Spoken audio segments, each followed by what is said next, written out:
break, and we meet at 1 Kyiv time to hear about rescue of bats, and this will be the presentation from Alyona. Thank you.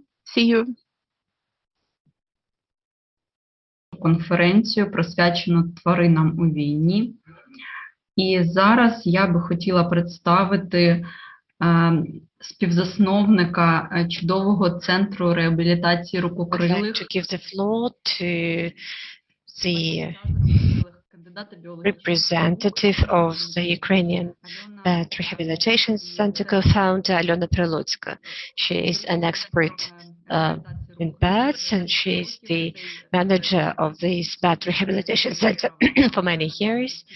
I remember that it started in Kharkiv, but now they spread the activity not only over Ukraine, but also in other countries. Alyona, you have the floor. We would like to see a presentation. Good afternoon.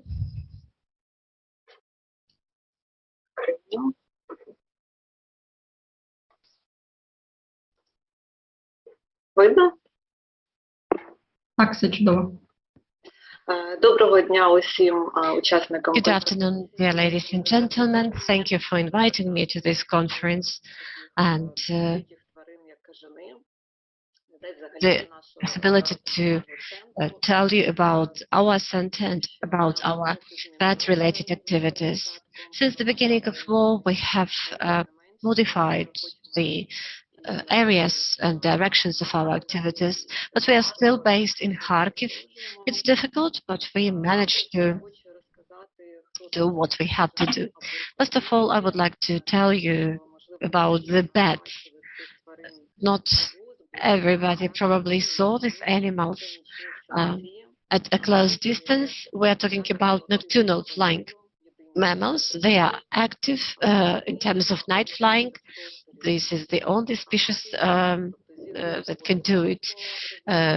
They are almost blind, and they manage to be guided by echolocation.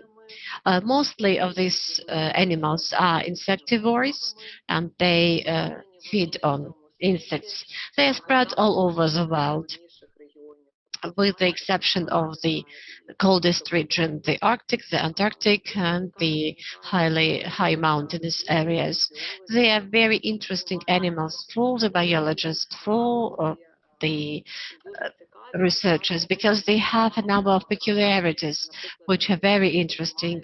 For example, so far we are trying to understand what is the issue behind their longevity. They can live up to 40 years. They have unique immune system. Very often they carry certain diseases, but they do not get infected with these diseases. Or they usually survive after lethal infectious animals. For example, the very rabies is not threatening to them. Also, their hibernation. This is also an interesting phenomenon, because they sleep throughout the night, the winter, from 6 to 9 months. And at the same time, all the life processes are slowed down, and as a result, they manage to go through this winter period. In cities, they are present. They are also present in forests. There are animal species that live exclusively in cities. Why it has happened like that?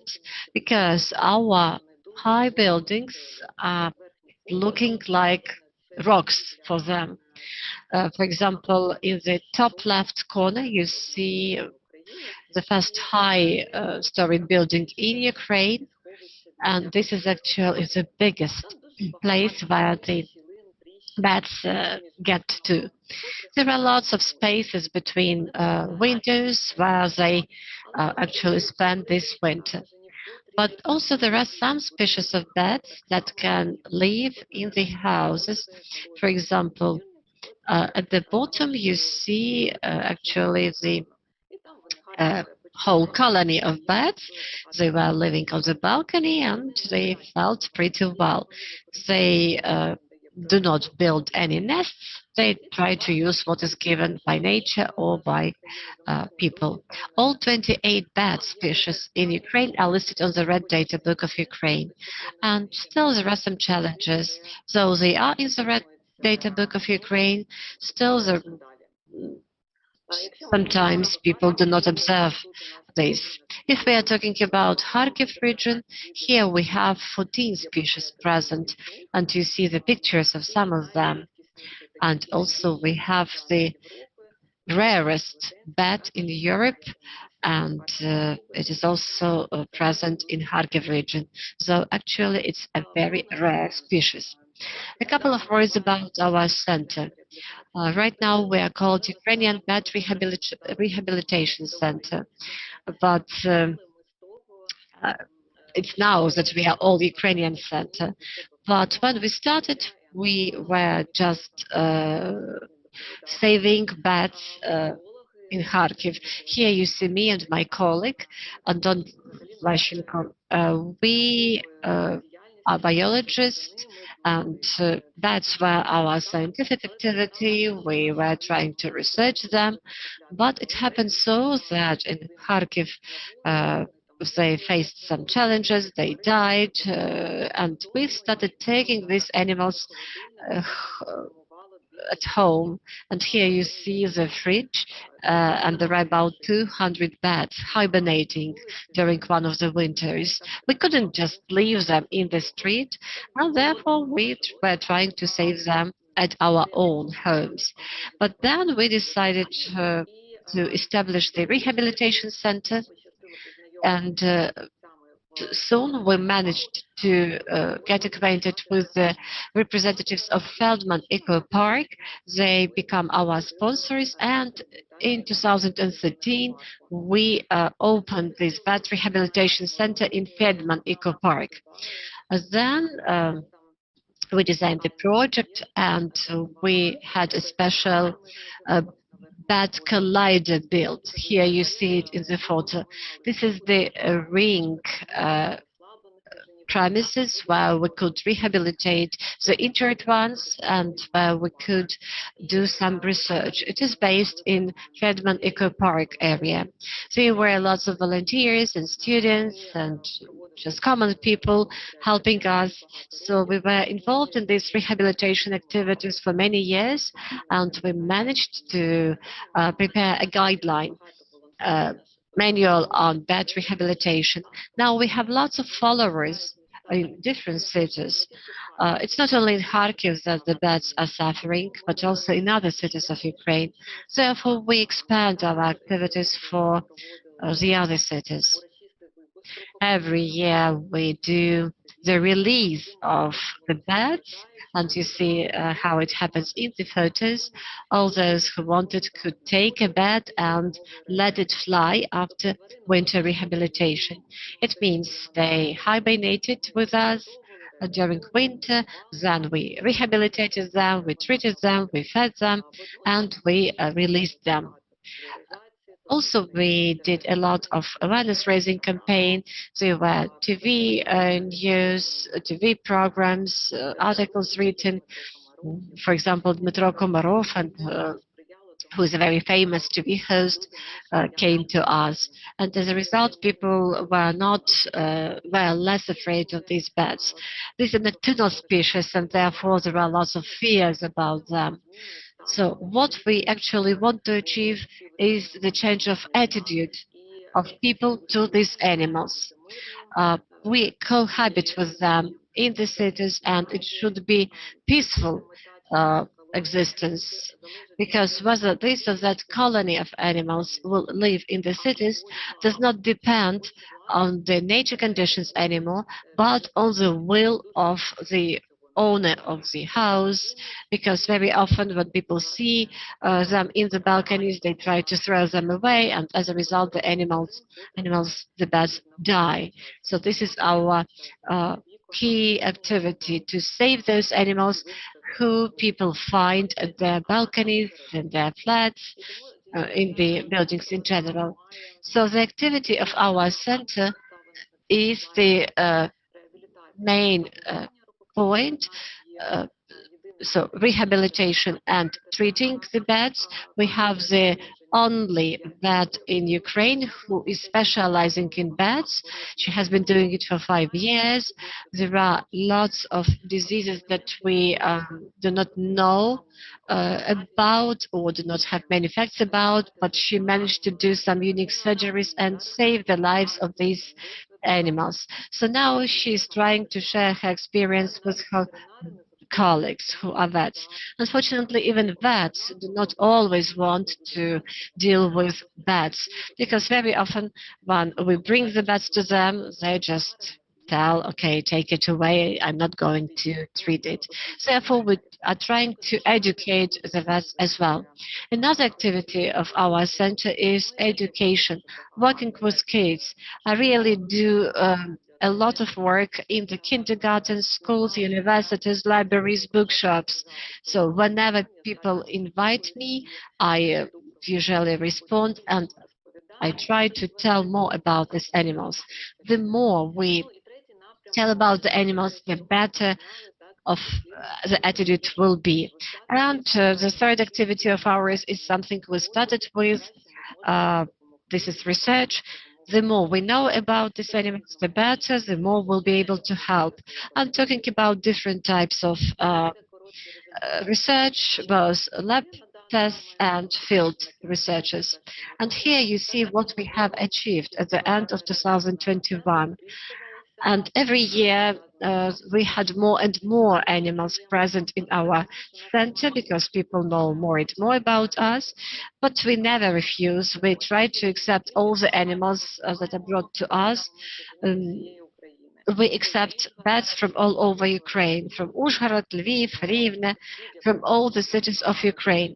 So people actually gave these animals to us, transported these animals to us, so we rehabilitate them, and in spring we release them. So for this period, since 2012 to 2021, we covered about 21,000 bats. Here you see bat monitoring programs in the Kharkiv region. Apart from big cities and winter monitoring in the places of hibernation, we also are trying to monitor the special caves. And actually now this place is already in the occupied territories.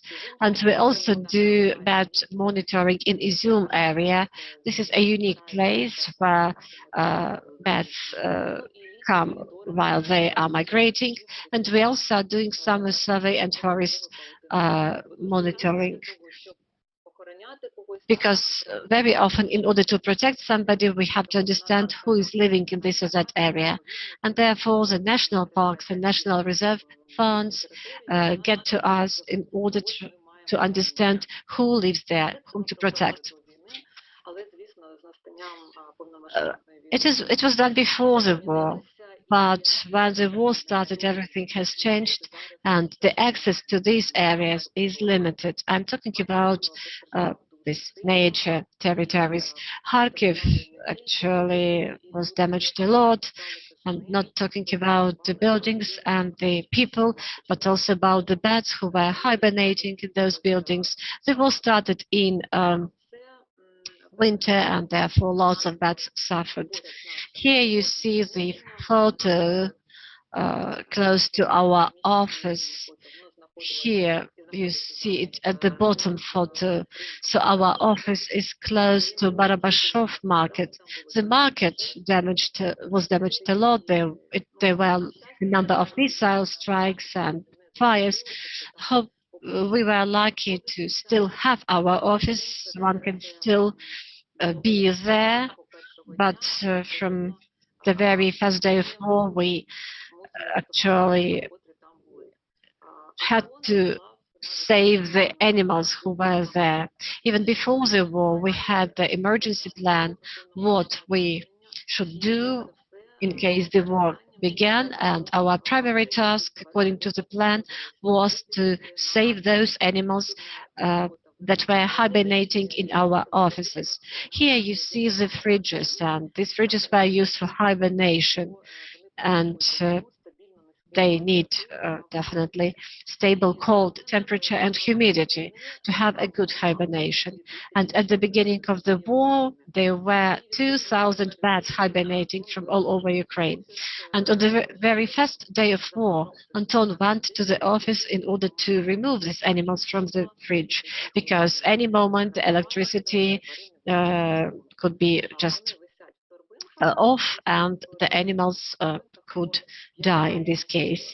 Every bag has about 5 or 7 beds, so he took them from the fridges. He constructed a self-release cage, and we managed to wake them up and release them. Unfortunately, the temperature was over 0, and those who were strong were able to fly. So we put these animals into this cage, and those who wanted to fly away were able to do it. Definitely not the animals probably were able to survive, but at that time it was probably a good decision, because we were not sure that the fridges will be functioning all the time. Not all the animals flew away at the time. About 300 still left, remained with us. Here you see the picture of the invasion. You see that Kharkiv is actually 40 kilometers away from the Russian border, and actually everything started on the very first day. I'm talking about the shelling and about the risk of our premises being damaged. And actually the Finland Eco Park was very, very close to the front. And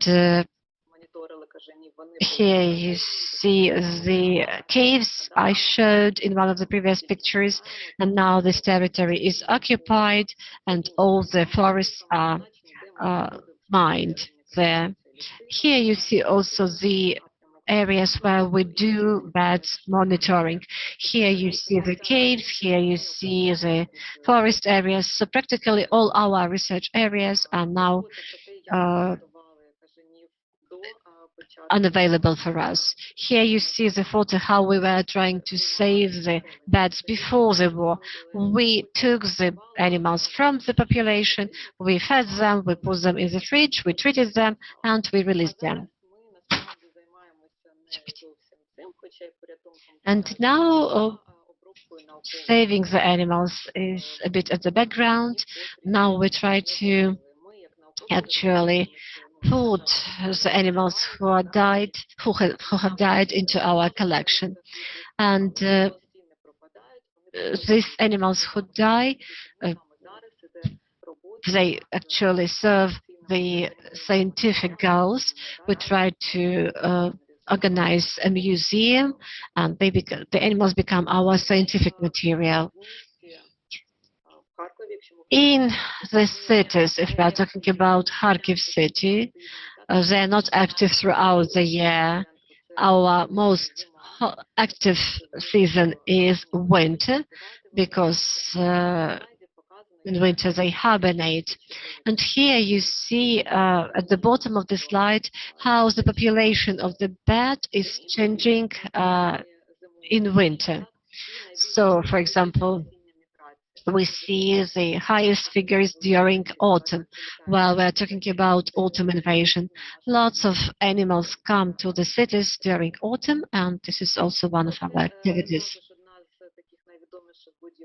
This is another big building in Kharkiv, Karazin University. This is our alma mater. In this photo, you see that the windows are broken, so it was damaged during the shelling. And this is another issue. This is a man-made trap for animals, particularly during migration. At the end of August, at the beginning of September, the bats start migration to their winter hibernation places. So when they fly. They usually fly through the city, and when they see these open windows, they consider them to be cave, something of a cave, and then they go through this window, and then they cannot get out. And here you see at one of the pictures that lots of bats came through one of such windows and cannot leave this place. And another picture is from Saltivka region. So here is the video how we tried to save these bats. There were more than 10 flats like that when people left and the window was left open, or because of the shelling it was open, and through this window the bats penetrated into the house and were not able to get out. Here you see one of the flats. They were all over the place. They were behind the sofa, behind the wardrobe. So we were trying to get them, and it took us about 4 hours. So we spent 2 hours catching bats. And it is not just one case like that. Only in August, there were 13 flats like that. And the situation is still in the process. It's the end of September, migration is over, but people come back to the city, and very often they open the door and they see bats inside.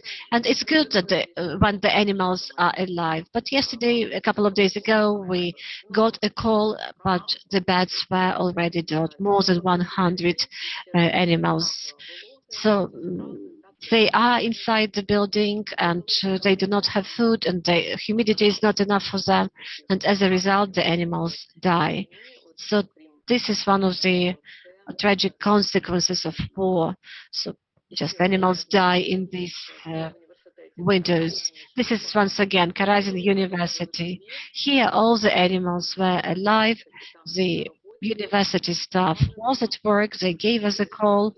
We came and we took everybody. We took all these animals, we fed them and released them. But once again, these are the traps faced by this building, by the animals. I have already mentioned that we have this bat collider or some bat residence. But right now we do not know whether it is still there. As I have already said, Friedman Eco Park was actually on the front line. There were lots of shelling, there lots of animals died, and the people who were trying to rescue these animals died as well. So at the beginning of the full-scale invasion in Feldman Eco Park, there were about 1,000 bats from Dnipro. They were kept in these cages. They were kept in these man-made buildings. Everything was fine. But just because they were in this eco park, we failed to rescue them. And only at the end of March, Anton Vlashenko and another colleague of ours went to this eco park and managed to evacuate these bats. All the animals were alive, and later we released them. In Facebook, you can find a video how this eco park was damaged because of the war. Lots of animals died, and there are lots of damages. So after the beginning of the war, we came back to what we started with. This is working at the Home Office. We took those 300 animals who failed to fly away to our home. We fed them, we treated them, and in spring, usually they reproduce, and you see one of our lady bat. We couldn't actually release this animal because it was injured, and so she reproduced. There were a couple of small bats born, and they still are with us. It's a unique case because actually bats cannot reproduce in captivity, for example, as cats and dogs. So they are very difficult for breeding, and it was a very pleasant surprise for us to have these small bats and to be able to take care of them. This is bat release at the end of spring, at the end of March, beginning of April 2022. And actually, this year we were supposed to have the 10th anniversary of bat release in Hegman Eco Park. Fortunately, it was not the way I imagined it. We were thinking about crowds of people, and we wanted to be it very solemn, but unfortunately it was like that. Me alone, the air alarm, but all the animals who we managed to save at the end of winter were released. So now we have 34 animals for lifelong rehabilitation. So because of health issues, they cannot be released. But they live for a long period of time, and they can live in captivity for 10 or 12 years. We also continue with our enlightenment activity. I delivered a couple of lectures for kids in Ivano-Frankivsk. We went to Krovy Rih and Rivne zoos. Now we are trying to find partners for our center. We understand that this winter we won't be able to save animals in the same quantity as we did before. We need some assistance. Rivne Zoo Park was responsive, and a number of other institutions. I hope that we'll be able to live through this winter, and we'll be able to provide our assistance to all those animals who are in need. And definitely we proceed with our scientific research. I have already mentioned that this is a very important thing for us. I'm talking about field research, working with bats. We have a number of scientific projects with our international partners from Poland and Germany. Therefore, we continue this area of work as well. So the summary of war consequences. War is absolutely influencing on bats. Lots of animals suffered in Kharkiv, in Mariupol, and in other cities because, for example, the buildings which were destroyed and damaged by the war were the places where animals hibernated. So we shall try to evaluate how many animals, how many bats died during February and March. You remember these man-made traps, the windows I was talking about.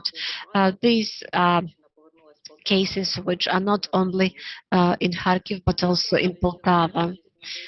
There are also positive pieces of news. Irrespective of war, animals are saved by people, and bats are saved, and they find them in the cellars, in their buildings. Here you see the photos sent by military people. You see a bat who actually got trapped in the net, and you see how this bat is rescued. And the artists are also active and cooperating with us. Here you see great illustrations about our warrior bats. So if you would like to get to know more, we have a website about bats. We are present in social networks, and you can become our patron at the website patreon.com. Thank you for attention. I don't know whether there is still time for questions, but I'll be happy to answer your questions if you have them. Thank you very much, Alyona. Very interesting presentation. And we do have a couple of questions. One question actually was already been addressed by you during your presentation. The question is about migration of bats. I know that there are rings on the paws or on the wings of bats. So how does war affect the migration of bats? Do they fly to the cities in the same quantities? For example, Kharkiv is under shelling all the time. Isn't it a scary factor for bats? Probably they will migrate to other cities. Well, regarding the rings, it's a bit difficult. The rings allow us to research the distances and the longevity of animals. But actually, we see that the war does not influence the bats. They go to Kharkiv in big quantities.